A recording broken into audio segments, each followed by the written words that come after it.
John Giek Lake was a man who had such an amazing revelation on authority over sickness, disease, and devils. He grew up in a family where sickness ravished his siblings and death came to several of them. A great healing ministry was birthed out of those years of devilish sickness. He had an amazing healing ministry during the early part of the 20th century. Over a 5-year period in South Africa, John Giek Lake saw 1 million converts, helped pioneer 700 churches, and raised up over 1,000 local ministers. Lake would often greet people as they came into the crusade meetings. In South Africa, this posed a problem because the power of God was so great upon him that people would fall under it in the doorway when he shook hands with them. There were times when people who came within 6 feet of him would fall. To ensure people would not be deceived into thinking he was pushing them, Lake got into the habit of raising his hand about 2 feet from them. David Du Plessis described the healing every morning crusades a of parade Dr. of John dump trucks Lake would come to the crusade grounds to pick up crutches,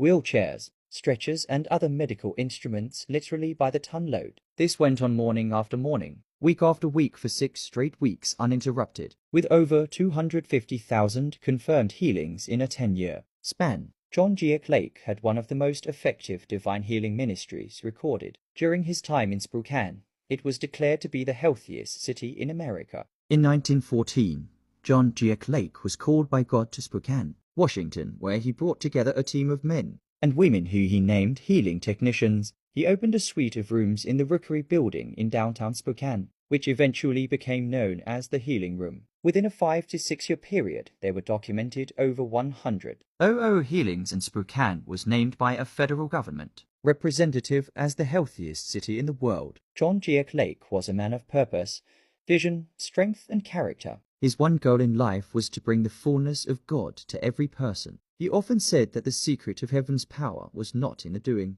but in the being. He believed that spirit-filled Christians should enjoy the same type of ministry Jesus did while living on earth, and that this reality could only be accomplished by seeing themselves as God saw them.